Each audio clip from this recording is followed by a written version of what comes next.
In this interview, we're meeting Richard Chesterman. Richard is a philosopher, and he now serves as the Dorothy F. Smith Eminent Scholar in the Humanities, where he directs the Center of Body, Mind and Culture at the Florida Atlantic University. We're going to talk about somaesthetics, and in this interview, Richard will be deriving some advice and guidelines from somaesthetics, which we can use when we're designing interactive products. So, Richard, what would somaesthetics mean for the design of interactive products or any artifacts which we use on a daily basis? Okay, well, first I would say I'm very happy that people in HCI are interested in somaesthetics. It doesn't surprise me too much because somaesthetics itself is essentially interactive. One of the interesting things about somaesthetics is that it emphasizes how the body itself is a model of interactivity. Mm-hmm. Not only do all the systems interact, they're really not so independent. Perception is transmodal. But it's also the fact that we cannot have bodily feelings alone. You cannot feel your body on its own.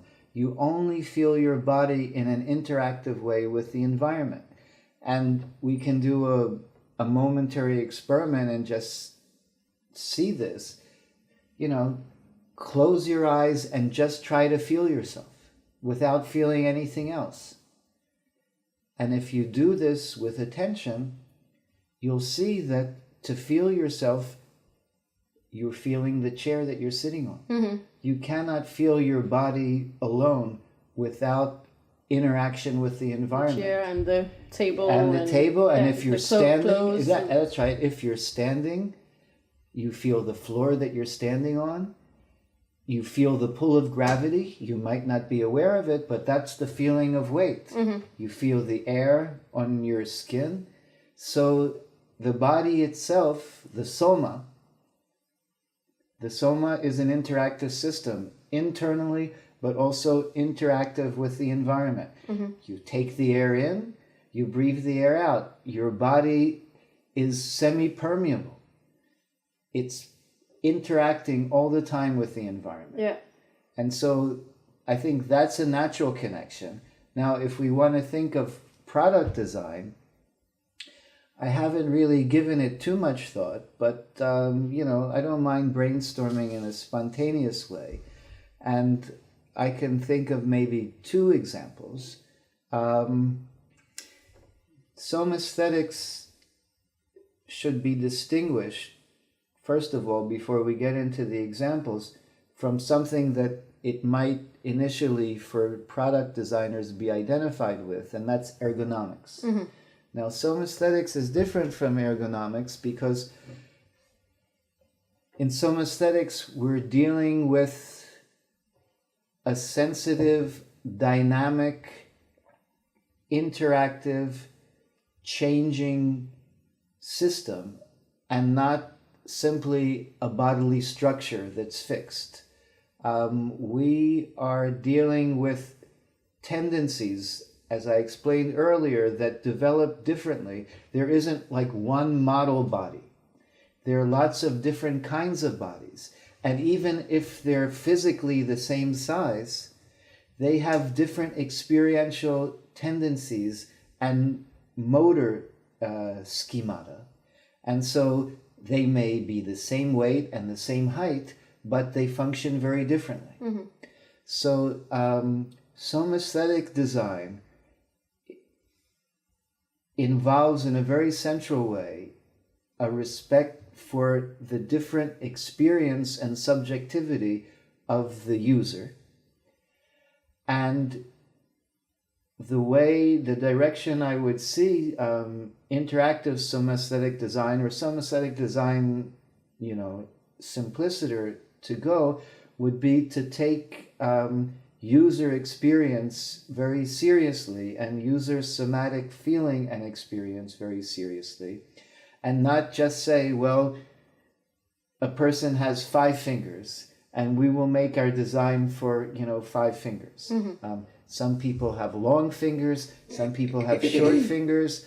It always was a puzzle for me. And, I remember when I was a student, a particular female student who would always walk around in Jerusalem with the collected works of Shakespeare. It was a very big book. And she caught my attention for a number of reasons. And finally, I was shy, but I asked her, I always see you with this Shakespeare book. Do you really love Shakespeare so much? She was Israeli and she was Yemenite. I didn't see the connection. And then I learned that she was using the complete works of Shakespeare as a cushion to raise her so that she could sit better at the typewriter. Yeah, okay. That was a different use of Shakespeare, but it's a case where people make furniture, that's designed for a so-called normal body, but normal bodies are different. Yeah. You cannot be sitting comfortably if your feet don't reach the floor. But there are many small people who have to dangle their feet like children. So a somaesthetic principle in design is take account of body differences. Yeah. And let me give you an example. Take touch-tone screen. A somaesthetic design would be concerned with how the person feels that touch-tone screen and what is the pressure, the normal pressure that the person uses to touch the screen, so that the screen would be responsive to that, and so that it wouldn't be that someone is always making mistakes because his fingers are heavier, or being very frustrated that they have to press really hard. So this is something that would show a somaesthetic sensibility to the differences that people have, and you couldn't measure it by the weight of their fingers. People have different habits of using their fingers, of pressure, and then it would make a touch tone screen more agreeable to use and more pleasurable, because again, one of my ideals in somaesthetics is that experience should be functional, but one of its functions should be to give pleasure while it's doing the other functions. I think as evolutionary creatures, pleasure is important to us, and I think an aspect of somaesthetic design would be to design a product where it not only functions to do the performance, but it also functions to make the performance enjoyable and agreeable somatically. So that would be one example with the touchstone screen. I can imagine another example, not digital, but interactive in a way, would be, here we have a cup without handles, but I can imagine what kind of handle do you have for a cup? And seeing which handles are more pleasant for picking up the cup with. And again, people could have different preferences. And an interesting somaesthetic design, and I think in future it's possible to do that. I mean, I would like to actually work with some designers on this, is to try to develop a somaesthetic profile for an individual or a group of individuals that would have a common one, and then you could have slight modifications in the design, based on their somaesthetic tendencies. What handles, what is the size or shape of handle that feels the best for holding. Lightness sometimes is designed for, but sometimes things are too light. Sometimes you want to hold something, that's substantive. So I think these are experiential dimensions about how things feel that somaesthetic design would implement into the design process.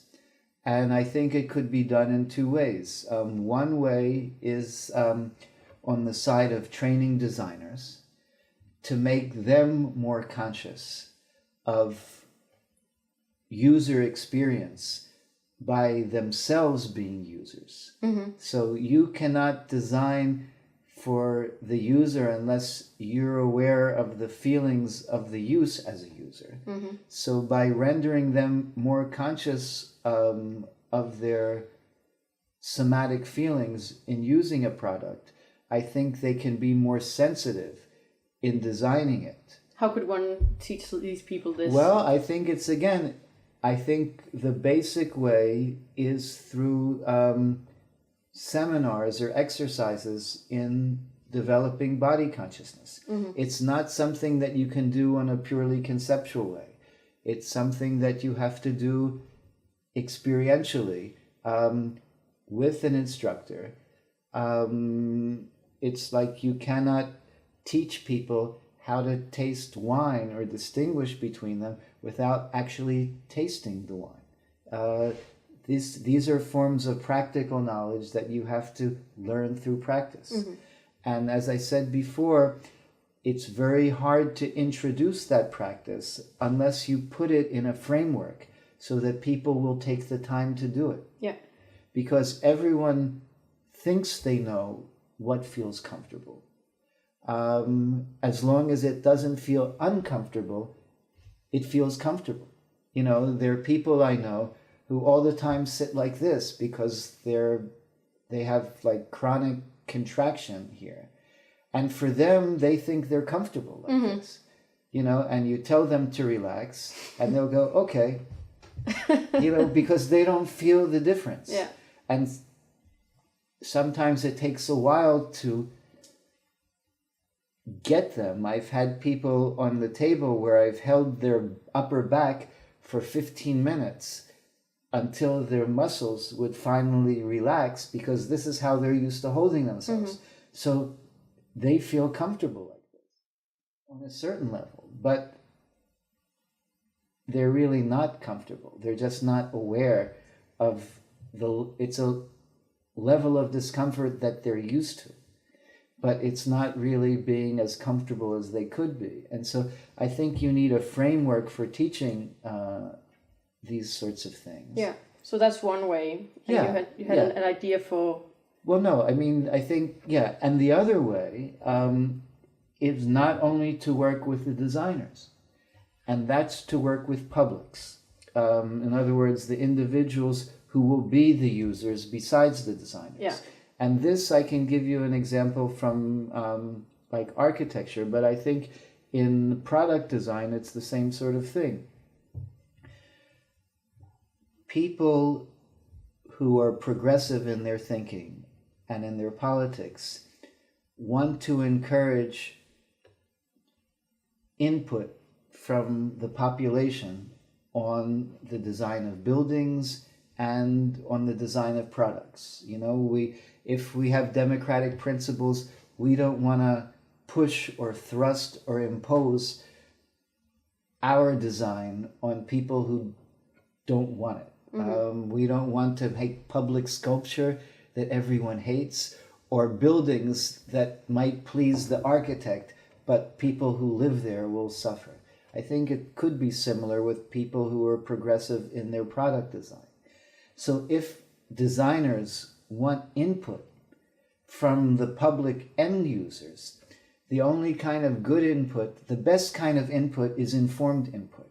And if the public who gives the designers input about what they want and what they need and what feels good don't really have a good sense of what makes them feel good.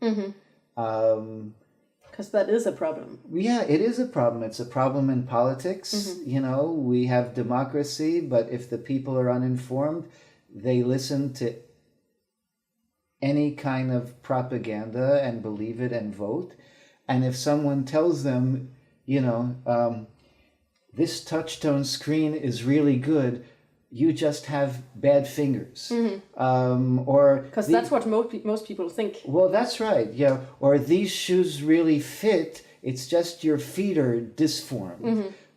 Your feet are just a bit abnormal, or you'll get used to it. Or these false teeth are fine. It's just you've got to get used to that feeling. Too often people are just told that the product is fine, their experience or their use of the product is wrong, and they don't know how to defend themselves. They don't know how to define what does feel good for them. They're just happy to believe. So you would like to educate the users. Well, that's right. I think you have to work on both sides. Yeah. You have to educate the designers, and you also should educate the users. Now, the designers, it's an easier group to reach. But, the hope I have would be that this kind of interest and knowledge would spread. Again, there's tremendous interest in the body in contemporary culture. People used to go to church on Sunday and maybe also museums as their place of worship. Now they're more likely to go to the gym, where they work on themselves and demonstrate their discipline and virtue. And for me, there's nothing wrong with that. I think it's a good thing. Bodies are important, but so far in our culture, we've been focusing only on the external appearance of the body and not on the body's intelligence in noticing its tendencies, noticing its difficulties, noticing its feelings, and being more conscious of how to improve its use. And I think this kind of somatic education hopefully can also penetrate into the wider population, so we'll have more informed users. But initially, I think the best thing to do would be to start with the designers and, with the companies, and have the companies maybe, companies invest and experiment on lots of things. Maybe experiment on having a few somaesthetic workshops, because I think there are other advantages for not only design companies, but other companies. And those are advantages of human interaction, right? Here it's about human-computer interaction, but there's also human-human interaction in the human-computer interaction formula. And because of the interactivity of the soma, this kind of body consciousness can also help work relations, human relations in working with projects. It can help people's health, which is good for a design company that doesn't want to pay lots of sick leave.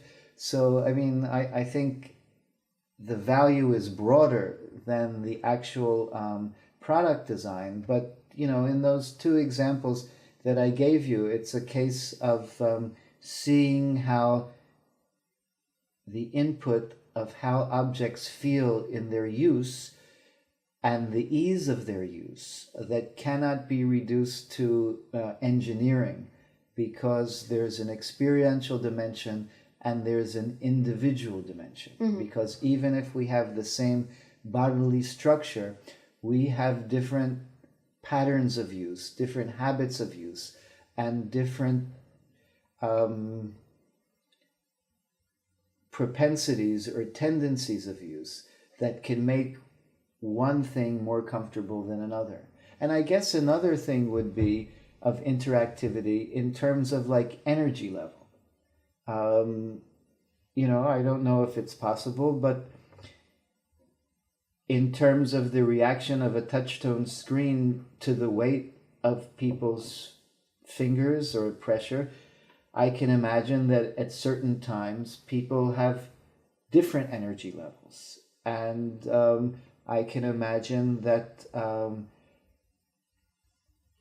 I wouldn't know which product this would be because that's not my field of designing products. So the range of my examples at the moment is kind of small, but I can imagine certain interactive products where temporality, rhythm, is a very important part. Mm-hmm. And there are times of the day when people's rhythms are different. Sometimes when you're tired, you don't want things to move as fast. And it might be good for a product designer to be able to test and know how a product works when people are tired, less alert, and maybe also to have some interactive devices that can somehow sense and relate to the energy of a person, the way certain computer games can react and relate to the level of proficiency, in the skill. You get a certain score, so the skill level goes up. So there might be some interactive device where there's a sense that the person is moving slower, so the rhythm will go slower. Or the opposite, if someone is hyper and is sending a lot of incomplete messages, this happens. I mean, I've written a paper on the somaesthetic pathologies of everyday life. I don't know how many times people send a document that they don't mean to send because they have hyperactivity of their mouse clicking.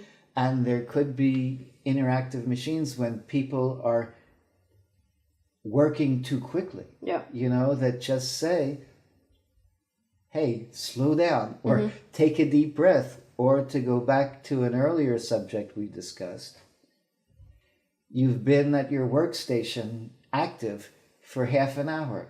Stand up and walk around the room, or look at something else. I mean, this is some kind of body conscious design that can, or a chair that says you need to move a bit more in your chair. There are all these kinds of possibilities that can alleviate pain, increase our pleasure, and maybe also avoid injury, because that also happens. So actually designing products which can make us more conscious also about our bodies. That's right. I mean, I think that's something I said about sometimes experimental architecture can do that.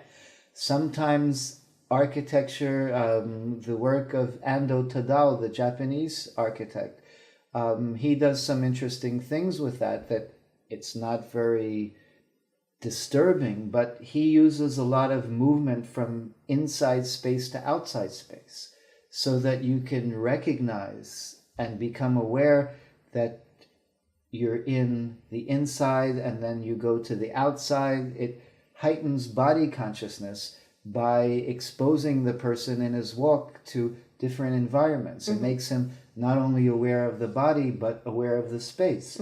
So you could have an interactive design where the person is reminded, to take care of his body, but also to take notice of his situation in the workplace, in the workstation, and how he feels in it, and how maybe he could refresh himself or herself by readjusting himself in the workstation.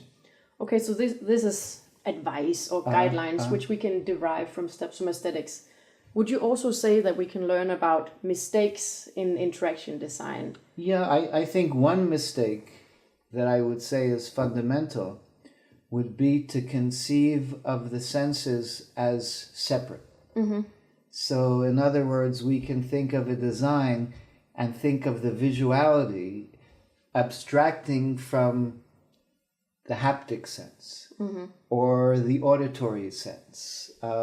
And one thing that Somaesthetic insists on is that perception is, for the most part, transmodal.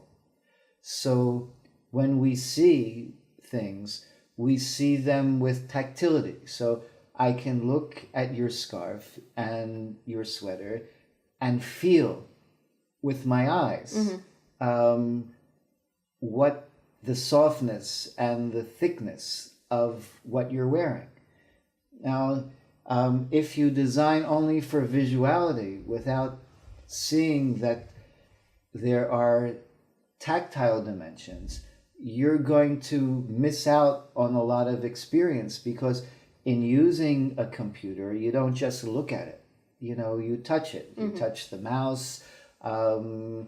Visually, even though you may not touch the screen, your visual sense is influenced and affects other motor senses, because how do we see depth?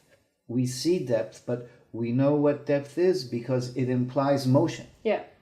So I think one mistake could be in design is treating the senses as isolated. And I don't know the actual history of design mistakes, but I could imagine that some of them could come from just overemphasizing or concentrating only on one sense modality. So if an interaction designer finds Somaesthetics interesting, what would be the very best starting point? Like if there are no conferences available or no workshops available, what would you suggest as a good starting point? Well, you know, I think a good start would be to look at the literature. The theoretical part. Yeah, I mean, well, the written part, yeah, because, I mean, you've made it a kind of easy and hard question to answer, because if you said there are no workshops available and there are no conferences available, well, I guess that just leaves you with the text. Yeah. But what I would say it could also leave you with doing yoga, for instance. Yeah, well, it could. I mean, it could.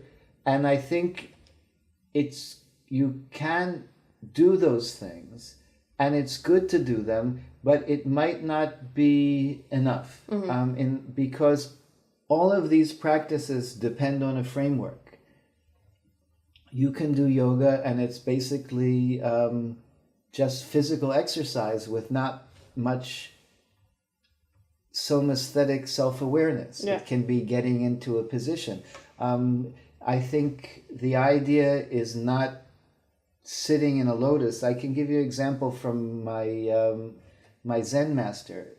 One of the great things about him was he said, it doesn't matter if you can do a full lotus or not. It's not about getting yourself into a pretzel or holding because of your willpower or being limber a certain position. It's about focus and concentration.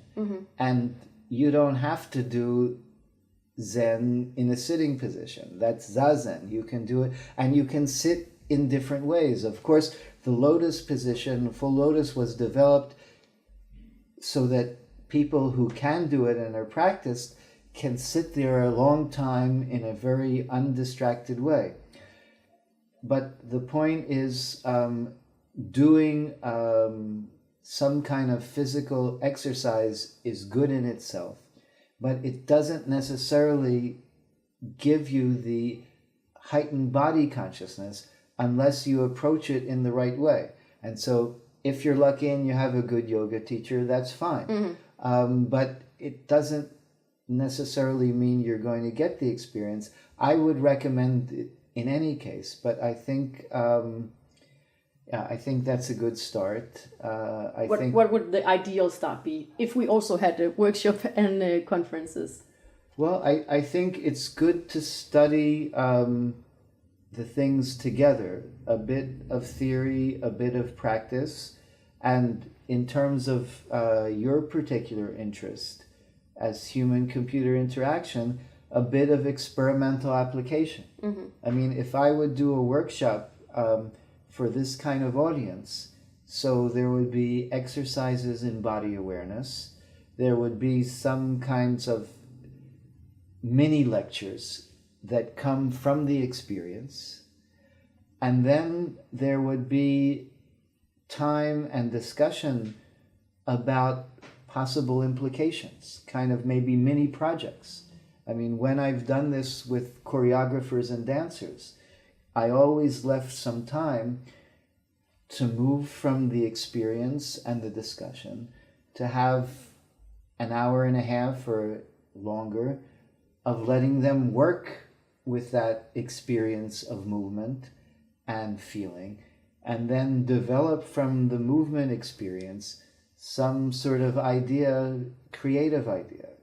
I don't know exactly how that would work in terms of design, but I can imagine how these feelings could be processed and used as just experimental design ideas for what these people were designing anyhow. Mm-hmm. So I think that would be, just thinking off the top of my head, that would be the kind of format that I would adapt if there was a particular company who wanted to have that kind of workshop, mm-hmm. where they would be able, again, to go from theory and practice in the workshop to theory and practice in the application. Yeah. Because for me, there's a continuity. Mm-hmm. And then, it could feed back. Yeah. Thank you so much, Richard, for sharing some of your advice regarding the application of Somaesthetics. And if you want to know more, you should have a look at our other videos with Richard. And you could also read the chapter he's written at interactiondesign.org. At our website, you can also find more interesting chapters, all written by thought leaders and inventors. Thanks for watching.